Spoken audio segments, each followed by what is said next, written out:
Levinson, and welcome to Light On, Light Through, episode 396, my conversation with Bob Hutchins.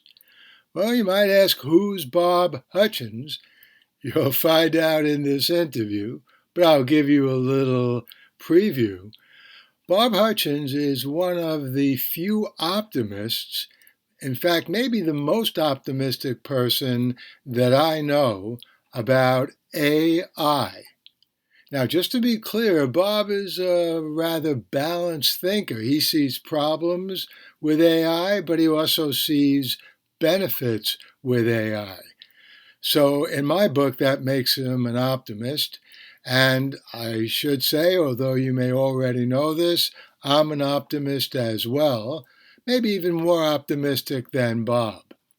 But we had a great conversation the other day about AI and a couple of other things, including Marshall McLuhan, the Media Ecology Program in New York City and in Toronto, all kinds of other good things.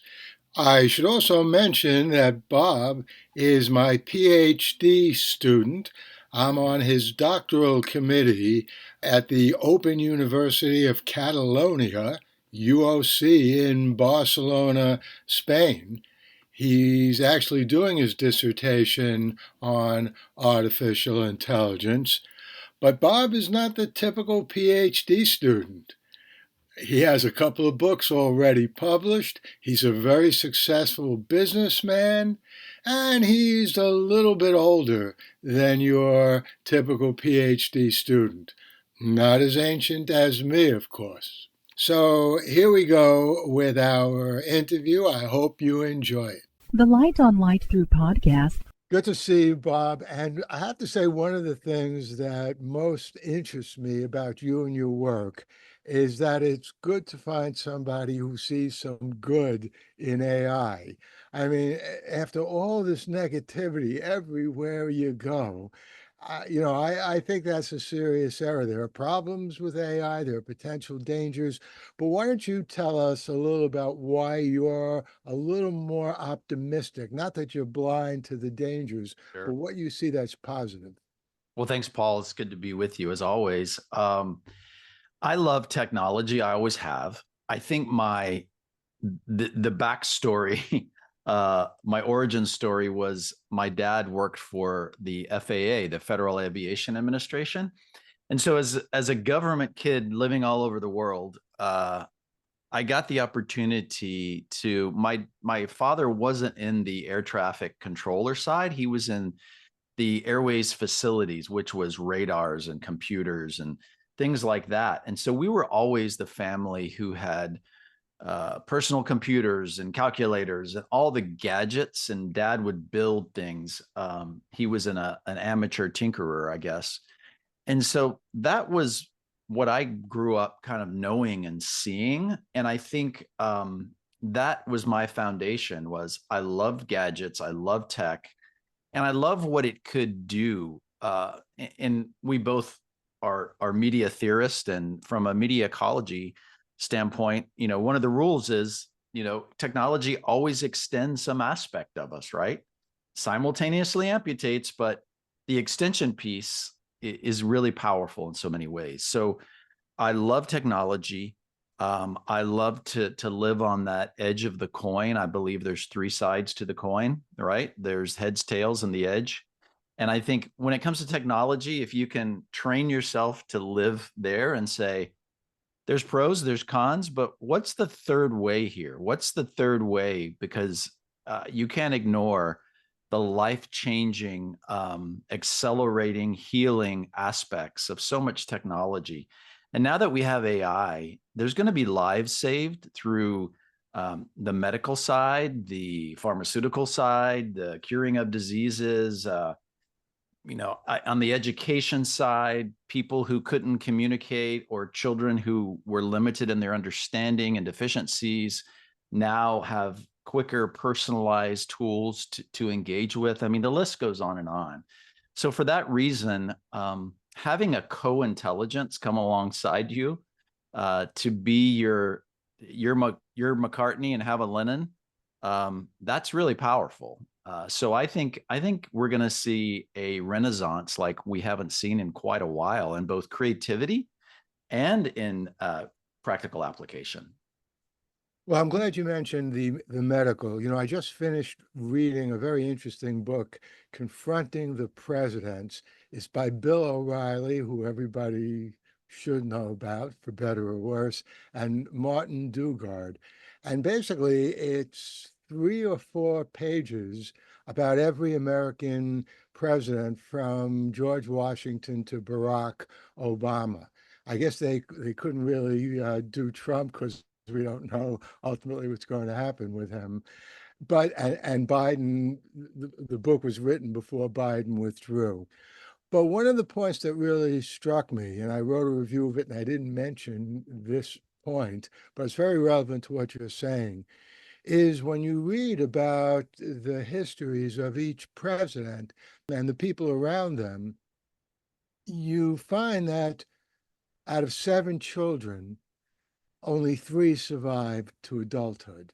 Hmm. And this was true of the generation that the president was in. It was true in many cases of the generation of the president's children. And even before AI, that would be something which would be horrendous. I mean, if we knew a family, let's say 10 years ago, and God forbid they had 3 children, and we found out, well, they originally had 7 children, and 4 didn't make it, we would think that that would be a horrendous thing to happen to any family. And so, what that always said to me, but this really brought it home, this horrible statistic, is we human beings are not in as good a shape as we might think we are, and we need a lot of help. I mean, wouldn't you agree with that? Oh, 1000%. I think about the things that we do on a daily basis, whether it's programmable thermostats. If you live in an area that can get blazingly hot, especially nowadays, to our transportation. I was in Connecticut on Wednesday and left in the morning, and that night I was back home in Nashville. I was there to help train AI workflows for educational, occupational, and physical therapists. And I was the ability to be able to be there and be back home, and give them the tools to better serve these children, was amazing. And you have to chalk that all up to technology. Um, and so there's just so much good, not negating the concerns, but we have to look at the trains out of the station. What are we going to go from here? We've learned a lot of goods and bads about the internet and social media. And I'm convinced that every generation is a little bit better than the last in many ways. We have a lot to learn from both. But come on, like you said, we can't argue that people are living longer, healthier. We've got a lot of problems, but I'm glad that, I'm alive and you're alive. And there's statistically, we shouldn't be if we were born, what, 100 years ago. So, Yeah, that's absolutely right. I don't know if you've ever heard of a British scientist, not really a communication theorist, and he was actually more interested in biological science than in technology. But he has a sentence in one of his books which always struck me as getting very much to this point we're talking about. And the sentence is, what's most human about we human beings is our technology. mm, And the problem is, even I guess before AI, actually I don't guess, I know, and you probably know this too, is if you look at the in quote, wise unquote opinions and assessments of things, it was always we human beings versus the technologies that we invent, but we're inventing them for a very good reason. We're inventing them because, in the Northern Hemisphere, it's going to get very cold pretty soon. And it's a good thing our ancestors discovered how to make fire, which was a very early technology that kept us warm. And it's a good thing we invented all kinds of other things. But I guess one of the threats of AI that frightens people, not me, not you, because we don't get frightened by these things, but a lot of people do. They get especially worried about AI because it seems to be something that thinks. And in that sense, it almost, and you can see maybe how people might worry about this, becomes a competitor of ours. And if you go back, to RUR, Rossum's Universal Robots, Chapek's great play from the 1920s, that was one of the first expressions of, you better be careful if you're going to build these intelligent robots, because if you make them too intelligent, they're going to usurp and replace us. So, what's your response to that? Well, there's lots. That's a big question. I think there are definitely, first let me say there's definitely some concerns there. I'm not naive, and I'm not a techno determinist either.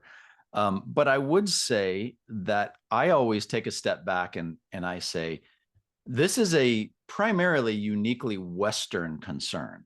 And what I mean by that is in the West, Europe, Americas, we've had about 100 years, as you so aptly mentioned, of science fiction. And as a science fiction writer yourself, you can relate to this, um, which mostly from a Western perspective is dystopian computers rising up and trying to destroy humans, and humans fighting back. And ultimately, the human spirit, will triumph. Just think Terminator, just go through the list. And I think we underestimate the power of that media on our psyche for the past 100 years. Because usually when people talk about this, they're recalling some storyline from some movie. And you can go back to the 20s. You can go fast forward to probably something that's come out in the past 6 months. But yet, when you go to the East and you look at South Korea, China, Japan, and you survey those people and you look at their history and their culture, even their science fiction, it's usually a much friendlier relationship, right? You've got robots that are friends. You have Ultraman that comes and saves the world. You have ongoing and on, because it's deeply embedded in their culture. Um, and we could explore why that is. So I would first start there and say, is this science fiction that's scaring me, or is there some reality? So that's address that. And then the second thing I would say is, um, I'm not concerned about the robots thinking or AI rising up and killing us all. What's concerning to me is bad actors, AI in the hands of bad actors. So we have a human problem, and we have a bad actor problem, and we have a bias problem. We don't have an AI and technology problem, because honestly, AI has been around for 75 years, and we've been using it. And it's been embedded in almost everything we have on some level. It's just that language models now, um, they just impress us more, and it's easier to anthropomorphize them because we can ask it questions and it talks back. But we have machine learning tools every day around us when we talk to our Alexa or our Google Home, or embedded in our cars and GPS systems, and on it goes. Crap, our refrigerators even have computers built in that you can talk to them and ingest. So none of them have taken over and taken cities yet and rolled over hundreds of people. And we've never created a technology that we don't have an unplug switch either. So I know I have a lot of opponents that could argue with me, but I think you have to address all these things and be realistic about it. Well, I agree with you completely. By the way, a good example of something in between the 1920s and today would be the 2001 movie based on Arthur C. Clarke's story, where Hal, I mean, the whole point of the movie turns into a monster that kills the astronauts. So, as you were speaking, it sort of dawns on me. I think one of the problems with AI is it had the misfortune of being born or maybe created, is a better word, around the same time as the atom bomb and nuclear energy. And that, in contrast to AI, is something that, yeah, I guess, as an alternate energy source, nuclear energy has some value, but I don't know who in their right mind could be anything but very unhappy that World War II came to an end, with the first and so far, thank God, the only use of atom bombs. But nonetheless, leaving the world in an arms race where, now there's more than one country that's Mm. armed pretty much to the teeth. With nuclear weapons, and there's concern, Iran may have nuclear weapons, et cetera, et cetera. So I think the concern and fear about that has sort of washed over into many things technological, and that's where AI gets blamed for no reason of its own. By the way, I'm not sure if I ever mentioned this to you, but in one of my early books, Mind at Large, Knowing the Technological Age, I came up with a phrase. It goes along the lines of, anybody who thinks that we have truly intelligent AI out there now is putting Descartes before the horse. And here's, here's what I mean by that. If you think about intelligence in human beings, it's biologically situated, right? I mean, we don't even understand. It's one of the great mysteries. What is it in that less than 1% difference or 1.5% difference of DNA between us and chimps and us and great apes, and a little more between us and orangutans? What is it in that difference, that we have Mozart, we have Isaac Asimov, we have Bob Hutchins doing work with AI, and yet in all other life forms, there's nothing even remotely like that. That's a mystery that biological science has yet to answer. Agree. Yeah, and somehow in our DNA, that's how we're able to have this conversation. Somehow there's an intelligence situated in all human brains.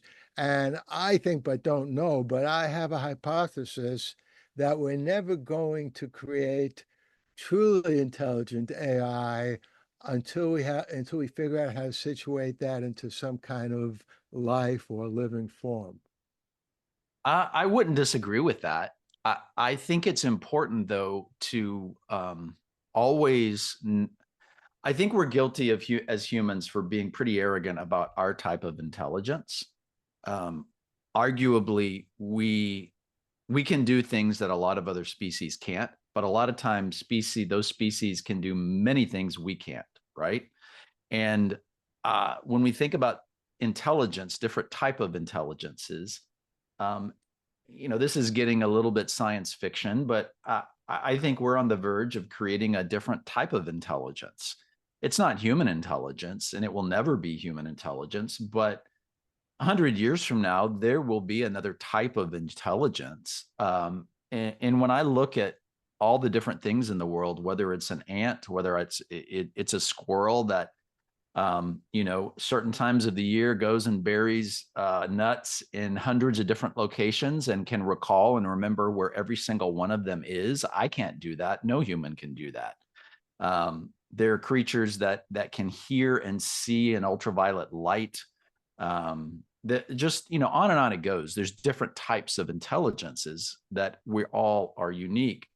I think we have to remember that because I think when we assess and try to understand artificial intelligence, we can't be so arrogant that we just say we're going to anthropomorphize this and it doesn't think or act like us, so therefore it has no value. Um, I think we have to make sure we understand what we're creating, and this is getting into certainly the dangers of we're creating an intelligence that maybe we've never really had before. And if we're not careful, we might create something that is going to be very different. And we need to make sure that we have some guardrails around it. And we have some philosophers and psychologists and priests and rabbis and thinkers and neuroscientists in at the table to really say, okay, when we're talking about intelligence, not just a tool, but a new type of intelligence that is processing data really, really fast, and we're asking it questions from many different points of view, we need to get it right. And so that's how I would answer that is, well, it will never be human. I agree with you. All right, well, that's a good answer. Let's try to drill down to some more specific things that you personally have done. Now, I know of two things that you've done through AI, which I'm extremely happy about. This podcast, if anyone listens to it to the very end, I hope everybody does. This audio podcast, by the way, for anybody who's watching this on YouTube, we have an audio version of this. And for anyone who's listening to this, this is also going to be on YouTube. So you can see my messy office and Bob's like not quite as messy as mine. I don't have as many books as you yet. Okay. So at the very end of this podcast, you're going to hear this great vocal group singing about my science fiction, in particular, my latest book, It's Real Life and Alternate History of the Beatles. So now I hope everybody goes and listens to it. You can jump to the end of the podcast and hear it, and then come back here and hear Bob explain how on earth he made that. I mean, the voices sound great. It's right on key, better than I can sing, good instrumentation, covers my work very well in whatever it is, the 30 seconds that it is. So how'd you manage to do that? That's an AI audio tool. It's called UDO, UDIO, and it's a tool that is a generative AI product that uses language models, large language models. So you type in what you're asking and you give it a description, and it converts that against sampled and learned sound files. So I don't remember the exact prompt, but it was and you don't even have to put in the exact lyrics. It said, write this song about Paul Levinson, who does this. This is the name of his books. And write this song in the style of Mercy Beat, Beatlesque. I don't think you can even say a group, but I think I was describing the musical style. Yeah, and so that's what came out. It gives you usually 2 or 3 options, and sometimes you reprompt it and refine it a little bit, but it's pretty amazing. I will say that we're in an interesting time where the recording industry of America is suing a couple of these companies like this, because with good prompting, you can get it to sound pretty close to a certain vocal group or style. And so, of course, the RIAA and some of those musicians and writers are saying, well, obviously, you've taken our copywritten work and you've built a model on it, and we want to be compensated. So jury's still out on a lot of that, but it's still available to use. And yeah, it's pretty amazing what you can get from it. Yeah, a lot of interesting points there. And I can assume from what you're saying that you're not against doing that, but you feel that an AI work based on sampling copywritten material, that's how it comes to be, that the authors of the copywritten material deserve to be credited and paid if any money is made from that. That's it's such a big question, and there's so many good arguments, and I will let the courts fight that out. I believe in ownership of rights. I mean, you've written books and music, as have I, and certainly there's a creative ownership that needs to be recognized there. So I'm all for that. There are some companies like Adobe Firefly. It's another tool that you can create some really great images from, and they claim to um, check where they're getting their sources from, but also they do compensate and pay licenses to artists. So I think there's ways to deal with it. The other argument, I'd love to hear yours, is this how is this any different than the way that we interact on a regular basis? Is if I'm in art school and I'm a painter, I'm going to spend 4 to 8 years studying the great works and imitating and copying and doing it. And when I get out, if I make something that looks like a Spanish modernist surreal painting, am I going to get sued by the Salvador Dali Trust at some point? Of course not. But I did learn on that. I did train on it. I did copy it in order to get my own style. And I realized that computers are not humans, and these companies are making money. So there's a lot of discussion here. What are your thoughts on it? Well, I think it's a fascinating issue. As you were talking, I was thinking about a group called the Knickerbockers, who actually grew up pretty close to where I grew up in the Bronx, and they're a New York group. That's why they took the name Knickerbockers. I think they eventually moved to New Jersey. And I don't know if you've ever heard of this song. It came out, a year or two after the Beatles hit. So I'll say maybe like 1965. It's a song called Lies. Lies, lies. I Yeah, can't yeah, yeah, believe a word you say. yeah, yeah, yeah. Lies. Dun, dun, dun, dun. And clearly they were highly influenced by the Beatles. It sounds like it could have been something not quite yet on Rubber Soul, but like maybe on the Beatles' second or third album, which in many ways some people feel, including sometimes me, that actually that was the Beatles at their best for some of their psychedelic stuff, which I also love, but not quite as much as that early stuff. But I don't think anybody said, hey, we should sue the Knickerbockers because they sound so much like the Beatles. So if that's the case, why would anyone want to sue an AI program that made something that sounded like the Beatles? And that, of course, leads into, and we may have even talked a little bit about this before, but I have an enormous interest in this. In fact, so much so that I stuck a reference to it. One of the things about publishing something on Kindle is it's easy to go in and update it. So as soon as this came out, I put a little reference to it in the book. It's Real Life and Alternate History of the Beatles, where they're and the story of that book is John Lennon is not assassinated in the world that Pete Fornatale lives in. So I have somebody in that world make a reference to now and then, because the Mhm. Beatles.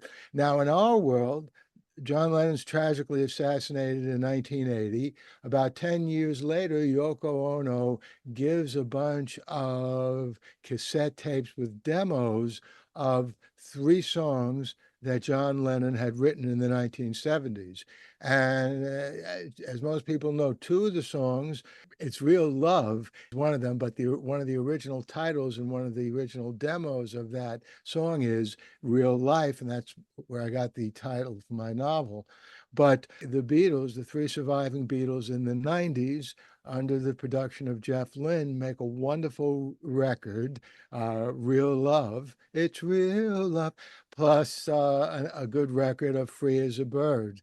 And there was a third song, Now and Then, but the problem with that song is actually there were 2 problems. One, there was a technological problem. Lennon was just banging it out on the piano and wasn't worried where the microphone was. And so the voice and the microphone and the piano was so close together in the recording that was impossible with the technologies of the 1980s to separate them. There was also a psychological reason that they didn't do the record then. Paul McCartney, I think, correctly thought and thinks that Now and Then I Miss You, it's not a love song of John Lennon to a woman, to Yoko. or any woman. It's a love song that John is writing about Paul, that he Mm, misses Paul being in the group and feels bad that they grow. And if you think about, ordinarily as a list, if you, I mean, it's trite, but if I was writing a song, now and then I miss you, I would put some line afterwards, da da da, and kiss you, because right, it's right. such an obvious rhyme. But Lennon goes in a different direction. So I think it probably was written about Paul. So Paul thought that, George Harrison thought that, and therefore didn't like that song. He was angry about that song. And Ringo, of course, is a happy guy. He would have done anything. But the reason why I'm going into such detail about this, Paul McCartney mentioned, as this new Beatle record was being released, that, thanks to AI, we were able to get it Yeah, together. And what he was talking about was the AI that Peter Jackson used to get that wonderful sound in his Get Back documentary. Probably made this point to you before. If you're talking about the recording of music, as early as the 1950s, we got beyond where poor Frank Sinatra was in the 1940s. If Frank Sinatra, it must be witchcraft or whatever song, he could have sung a song perfectly. And if he hit one bad note at the end of the song, they had and to the year is re-record. like Mhm. 1947, he has to record the whole thing over again from the beginning. And then finally in the 50s, they figured out you could splice tape together. And then finally in the late 60s, they got what we would today call digital. But to me, that's in effect AI, very primitive AI back Sure, then doing sure. that. Yeah, yeah, it's really interesting. Yeah, let's talk about the other. I'm supposed to be interviewing you, but you can see how much I love talking about me.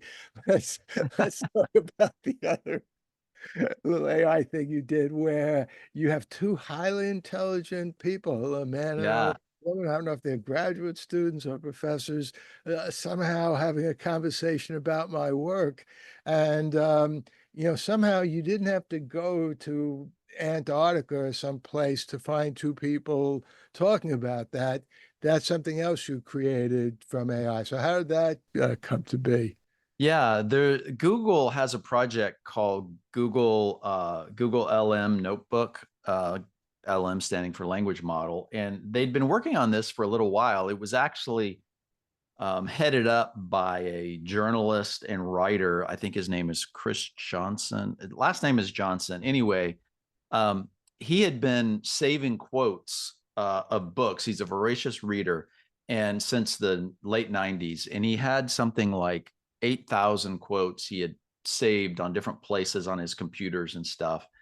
And his dream was always, what if I could save these digitally and have access to them and access them, ask questions, and have the right quote and the information. Make a long story short, uh, Google approached him a couple of years ago to said, "Hey, we've got this project. Would you like to come in and help and head it up?" And so what it is, in effect, is it's a place where you can create quote notebooks. And so your notebook can consist of PDF files, handwritten, hand typed text, documents, studies, research. And so when you're studying, you can make these notebooks around whatever subject that you want, and you can store stuff there.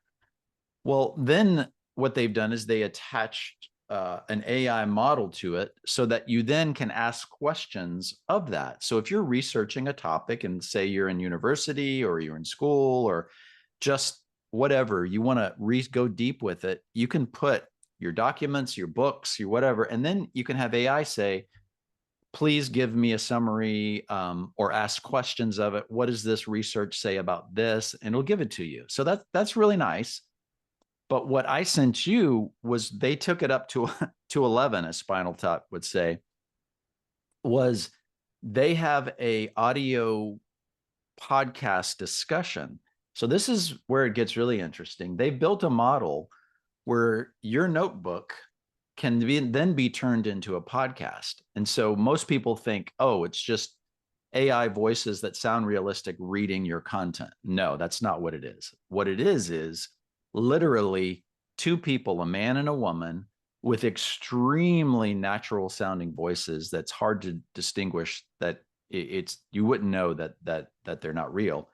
Literally having a nuanced, natural sounding discussion, and going pretty deep on the content, so that it, for a learner, this is amazing. So you have all this massive information. Say it's a subject that you can't wrap your head around, or you have a short time, or maybe you need to prepare for something, or you just want to get to know something better. Rather than sitting there studying and reading and trying to, you can actually hear two people having a discussion about it. And that's really magical in a way. So that's what it is. It produces two people, the person saying, hey, I just read this thing by Paul Levinson. Let me share this with you. And the woman goes, huh, that's interesting. I was thinking about this the other day, and Paul says this. What do you think about it? And so there's just this interesting discussion going on via AI. Yeah, well, listen, I'm glad you mentioned that last part, because that actually sounds to me like a slight mistake in what the AI produced. And here's why, unless I'm misunderstanding something. The gentleman is the one who introduces the lady to my work. Thank you, sir. I appreciate that. But then, like within a split second, she starts talking as if she's already read that very work. So how fast could she have read it? So, in other words, if I was writing a play or you were writing a play, you would give this woman a little time to say, all right, I'll have to, and then I'll have to, read some of his books. And then they meet next week, and then they're continuing the conversation or something like Yeah, that. they treat it, the way that they pull it off most times is they treat it as like an article, like something that's easily digestible, so you don't get the feeling that they've read a 300-page book necessarily. But what is also kind of funny and interesting, you'll find this, as this has spread out over the web and the ecosystem of digital culture the past month, you're starting to see it everywhere, and everyone's making podcasts. So it's Google only has one voice of a man and a woman, so you easily recognize it when you hear it. But somebody posted something the other day. I'll have to send it to you. It's really funny. Is they got them to realize that they're not real and that they're AI, and they were having an existential crisis discussion together. I love it. Let's definitely take it to the next step. That's great. By the way, for our listeners, you know what I'm going to do? I will stick, after you hear this Beatlesque performance of, talking about my music, I will also append to this podcast the conversation, the Google created conversation that Bob and I are talking about. I'm not going to do it though for the video, only because if you've put anything up on YouTube, they always ask you, did you do anything with AI or whatever? And I have no idea what the ultimate result of that survey is going to be. Yeah, I could easily imagine, apropos what we were talking about earlier, that a year from now, they'll basically take everything off the system that was Although created. Google owns YouTube, so they might let that one slip by. Yes, that's a very good, very fair point. So let's switch, to something else. As I said in my introduction, and anyone who's listened this far or watched this far in the video can well understand why. In addition to everything else, Bob is currently my doctoral student working on his dissertation about, unsurprisingly, AI. That's why we're talking about it. But there are a fair number of people listening to this podcast, watching this video, who either are themselves doctoral students or are seriously thinking about getting a PhD, which I certainly highly recommend. It's helped me out. It makes me seem much more distinguished than I actually am. Thank you, Dr. Levinson. Exactly. I basically put it on my credit card the moment I got it because it was wonderful. If you go into a restaurant, is there anything else you would like, Dr. Levinson? Right. So, what motivated you I mean, you're obviously a very productive person. You're doing a lot of work. You've already written a bunch of books. You have a successful business. What motivated you to decide to get a PhD? First of all, I'm a lifelong learner. I have I don't know if it's an addiction to it or if it's a healthy human proclivity. So I love to learn. I also realized that there's a real value, and I realize education is evolving and changing, but I still think there's a real value in creating a structure or a framework around systems that have been tried and true for decades, if not hundreds of years, to say, I would love to get an advisor like you, Paul, and Ignazi and everyone else that has gone before me and helped me really guide me along to learn and to grow and ultimately complete a goal. To me, it's a personal goal, but also it is true that once you do have those degrees, whether it's a bachelor or master's or a doctorate, um, that does open certain doors for you. And for me, I enjoy sharing information. I can envision myself teaching more.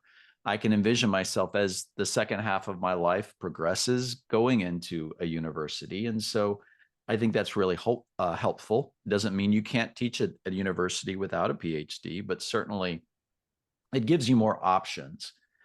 I also think too that we need more voices in the tech and AI space that have nuanced views, kind of how we opened this discussion.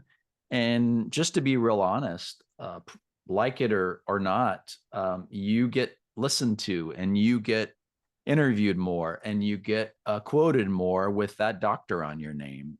That's just the way things work right now. That may change in the future, but that's just where we are. So it's primarily first a love of learning, and then all those other things kind of fell into place. And honestly, I searched for years to find the right environment that was cohesive to my style of learning and the interest that I have. And I happened to find that in this doctoral program, and so that's where I am. Well, good. I'm glad you made that decision Thank because, you. and you've, I'm sure, found this already anyway, but professors learn almost as much from their students as they, one hopes, learn from you. And I've learned an enormous amount from you. Let's talk a little bit about media ecology, because in case any of our listeners or viewers are not familiar with it, let me just give a very, very brief history of it. First of all, Marshall McLuhan was talking about an ecology of media in the 1960s.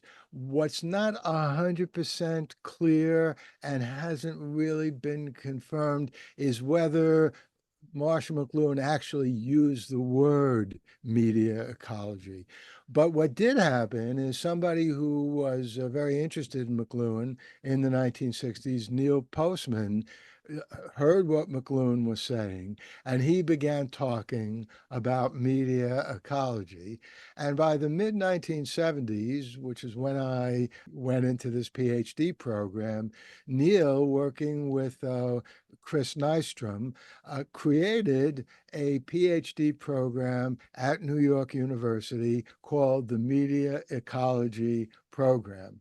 And the joke of the program is, no, we're not talking about the weather. No, even back then we do care about the environment, but we're not talking about the physical environment. We're talking about the interrelationship of media and how they interact pretty much the same that trees and squirrels and grass and wolves all interact.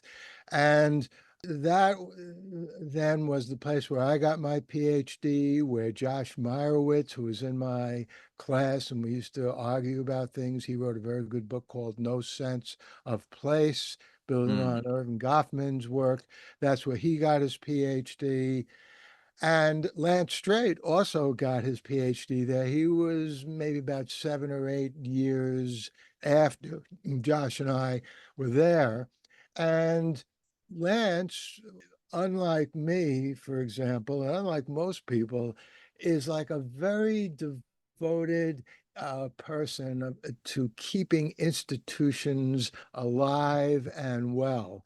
And Lance realized that what the media ecology program needed was a media ecology association. He probably mm, realized that back when he was a student. Meanwhile, Neil unfortunately passed away. The program there fell apart. New people came in who had no interest in media ecology. There's still a PhD program at NYU, but it doesn't have that much to do with media ecology. In fact, the only thing in common with it is that it is very critical of new media. God knows what they're saying. about A AI. lot of it, yeah.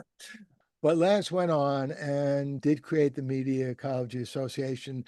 It literally happened the day that I got to Fordham, Mm, where Lance called a meeting, asked me to sit in on the meeting, and Lance and 3 or 4 other people, including me, basically by fiat in a room said, okay, we're creating the Media Ecology Association. And that has gone on to thrive. Meanwhile, up in Toronto, Bob Logan, one of Marshall's most brilliant, really wasn't a student, but he was someone who worked with Marshall pretty much by the late 1960s, early 1970s. He's maybe a tiny bit older than I am, which I guess makes him ancient. But he more recently created, in effect, a Canadian Media Ecology Association, yeah, and they actually publish a journal, New Explorations, which basically takes yeah. off from work that Marshall McLuhan and Edmund Carpenter did on their journal Explorations in the 1950s.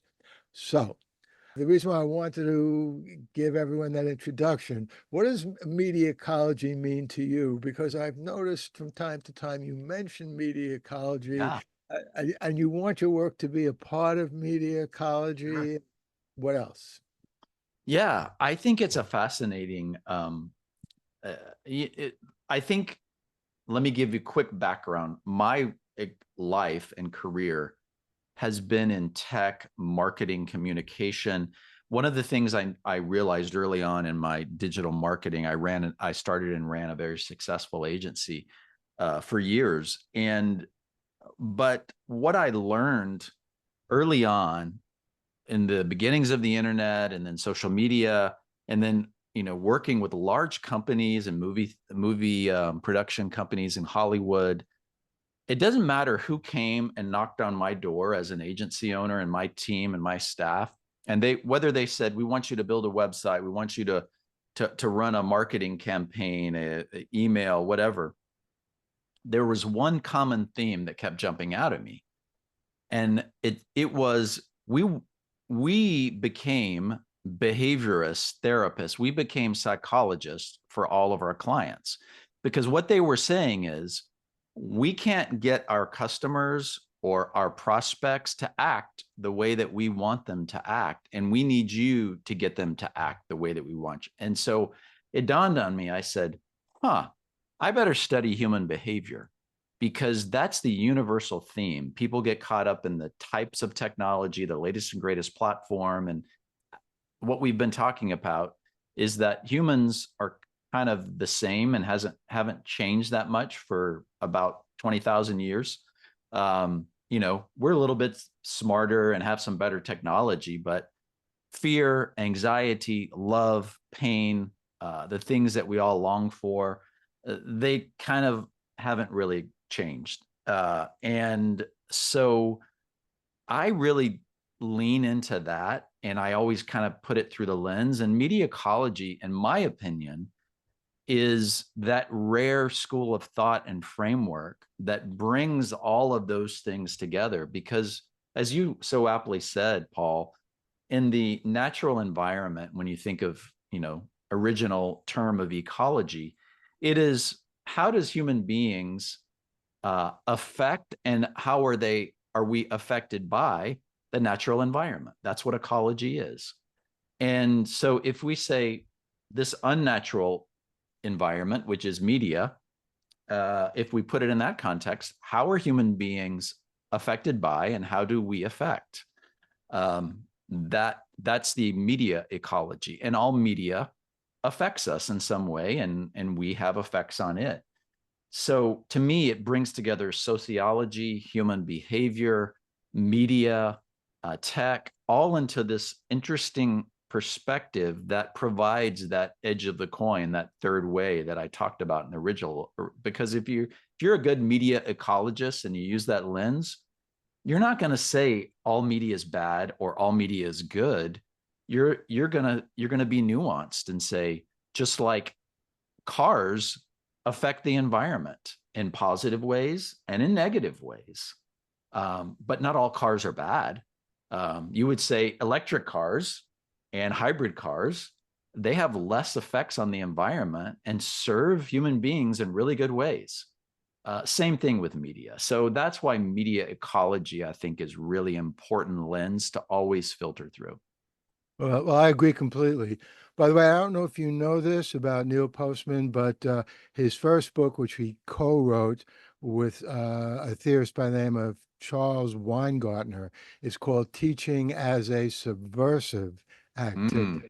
I have heard of that book, but I haven't read it. It's an excellent book. And that was his attitude in the 60s. He was looking to subvert structures with an eye towards improving things. But by the 1980s, he wrote Teaching by himself, not with Weingartner. He wrote Teaching as a Conserving Activity. Mm, And within 15 to 20 years, Neil had progressed, I would say, unfortunately, regressed from wanting to subvert things, change things for the better, to conserving things. And that reflected his attitude towards media and what we would today say new media. In the 1990s, I ran into him at a conference, and I can't remember what started this discussion, but I said something like, "Well, Neil, I know you're critical of television, but don't you see that with computers, we have much more control? Computers also help literacy because we have to read, what's on the computer." And Neil waved his hand. He said, this way is fine. It's just, Paul, the computer is just another type of television. Can't you see it has a screen? So, you know, that's that's what his view was. But you are right that he did further this ecological point of view, increasingly towards a negative conclusion, but still ecological. By the way, as far as humans and their impact on the environment, I came up with this a long time ago about fruit. Okay. Now, if you think about it, up here in New York, we're getting into the apple season. We've just finished the time when peaches and nectarines were available. In the summer, watermelon are delicious and so on. So I obviously love fruit. So does my wife. But if you think about it, what is the biological purpose of fruit? Well, to sort of anthropomorphize it, the plants that produce the fruit are, quote, hoping, unquote, that some animal eats the fruit and then excretes out the seeds with a little fertilizer, and that's how it reproduces, right? So exactly. yeah. So, somebody who is a critic of technology would say, you see that? We human beings come along and we gorge ourselves with watermelon and apples, and look what that's doing. It's defeating the natural design. Those seeds are not being excreted out. They don't do what they're supposed to do.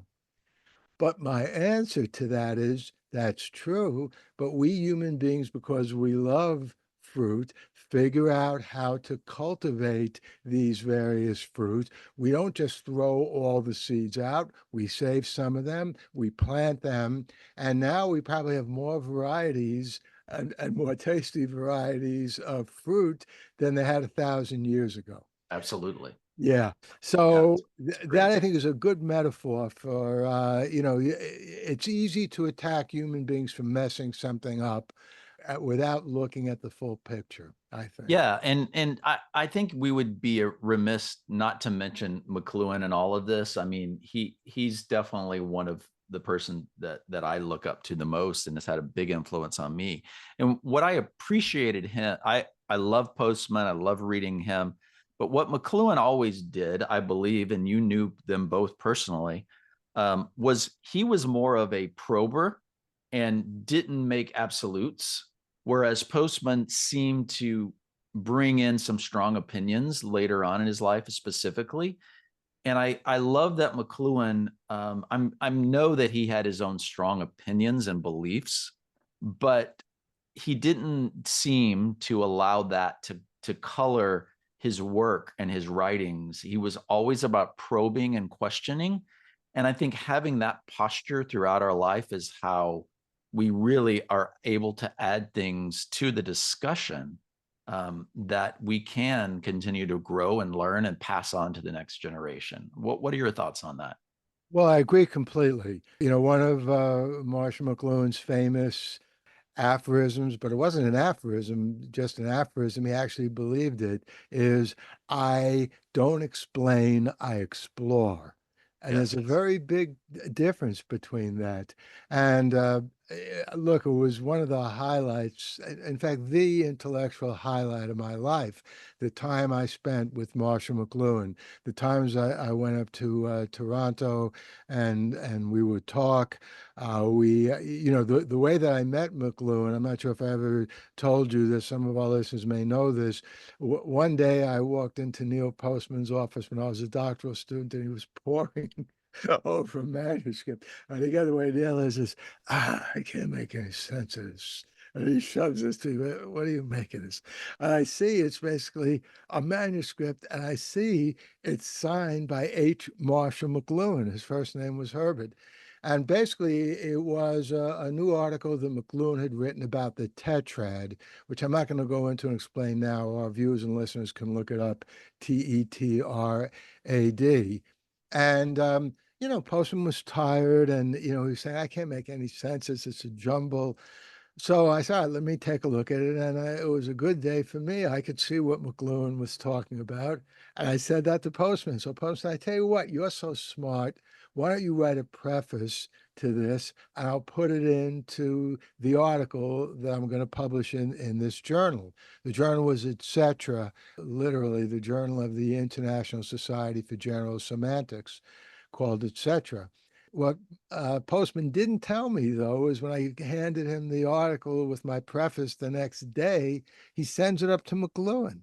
And then next time I see him, he tells me, so by the way, I hope it's okay with you. I said your preface up to Marshall McLuhan. We'll see what he thinks of it.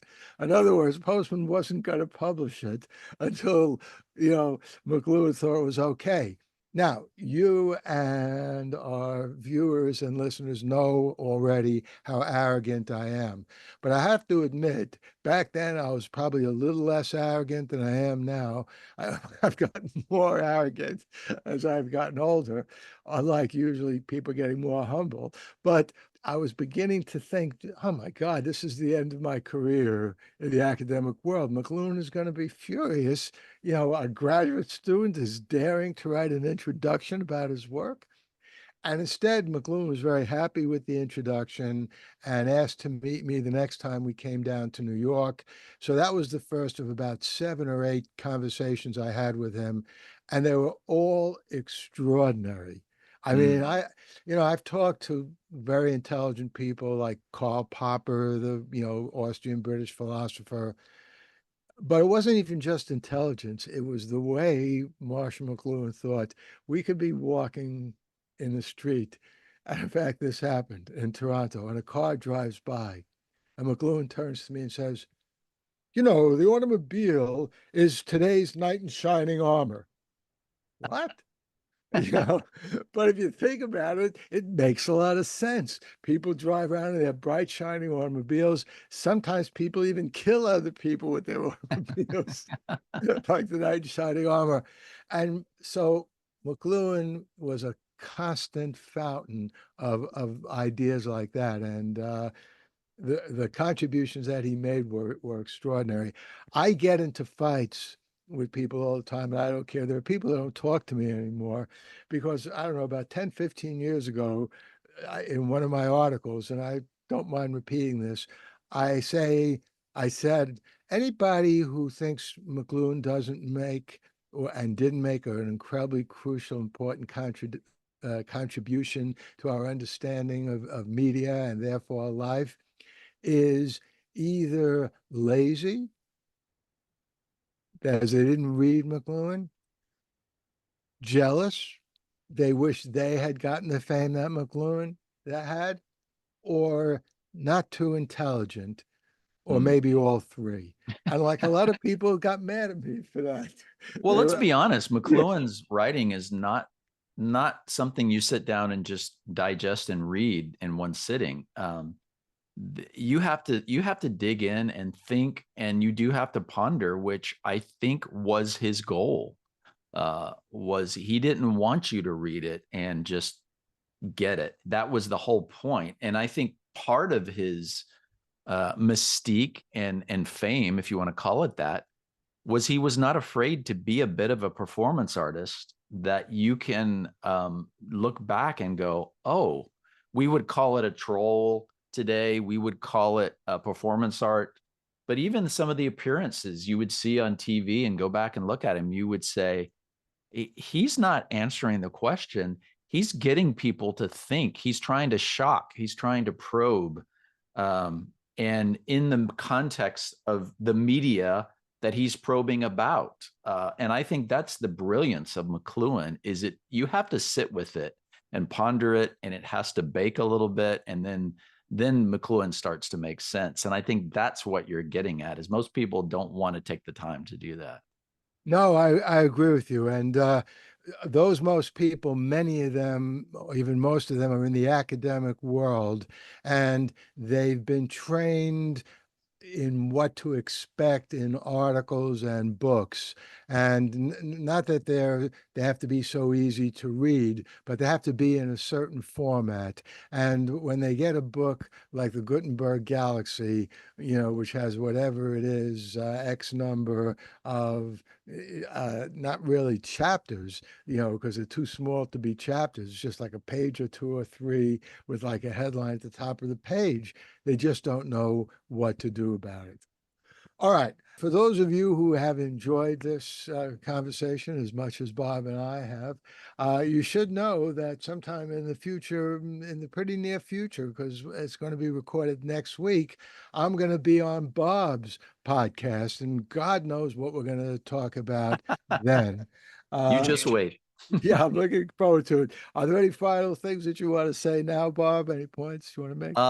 I just want to say thank you, Paul, for being a friend and an advisor and such a rich fountain of not only knowledge but encouragement. So I just want to say that publicly to you. I appreciate it. And I also just want to say to the listeners to really think and lean into this world that we're going through. I know that there's a lot of binary political us versus them, and there's a lot of pain, and there's a lot of misinformation.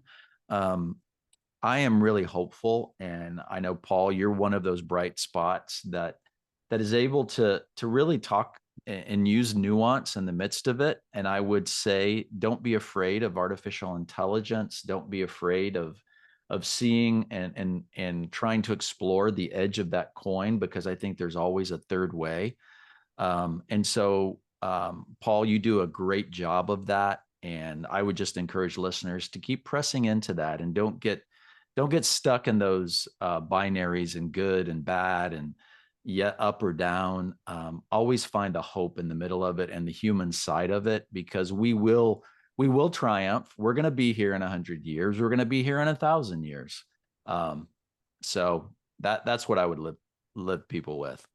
All right. That's great advice. And I look forward to seeing you next week. Take care. All right. Bye-bye. The Light on Light Through podcast. And I hope you enjoyed that interview as much as I did. I'll be back here next week, or maybe a little sooner than next week, but pretty much within a week with another episode of Light On, Light Through. Could be another interview, could be a review, who knows? By the way, as I did mention in the interview you just heard, if you listen to what you'll hear after I finish talking to you right now, you'll hear me doing some promotions for a few of my books. That will conclude with a musical interlude created by AI about my most recent book, It's Real Life. And then right after that, you'll hear this conversation that was created via a Google AI program. That is, Bob created it using the program, in which two people, a guy and a woman who sound like students, they certainly sound younger than professors, but who knows who they might be, are having a conversation about an article I published about 20 years ago. So that's a good example, I think, of a beneficial use of AI. And again, I know a lot of people think that's dangerous, but I don't see any harm in it at all. Listen to it and see what you think. The Light on Light Through podcast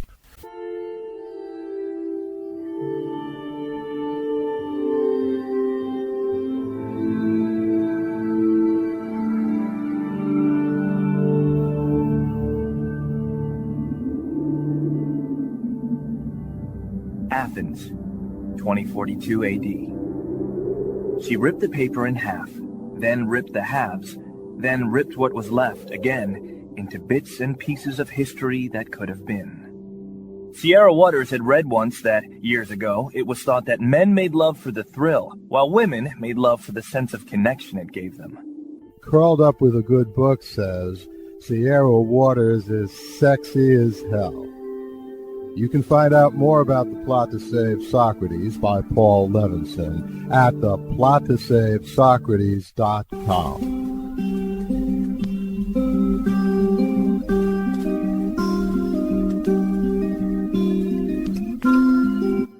Your brilliant story, it's real life.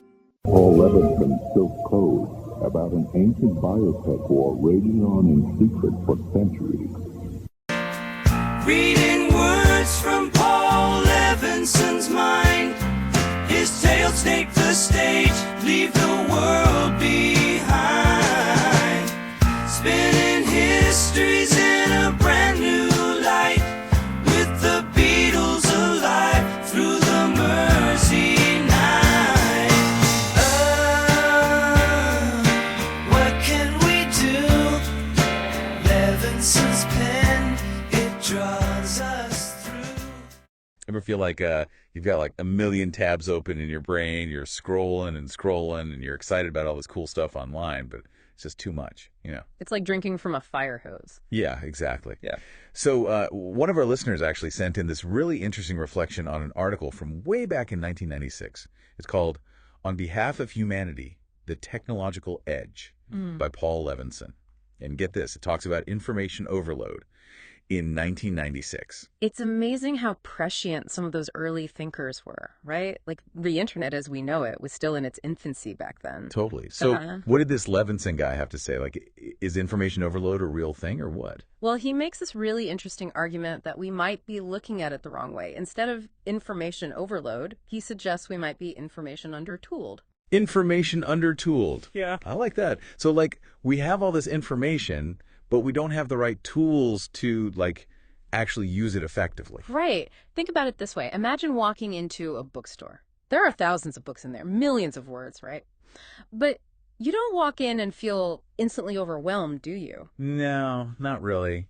Actually, I kind of love the feeling of being in a bookstore. Like, there's so much to discover. Exactly. And that's because bookstores are organized. There are sections for different genres, author listings, those little staff recommendation cards, maybe even a helpful human to point you in the right direction. So it's not the amount of information that's the problem.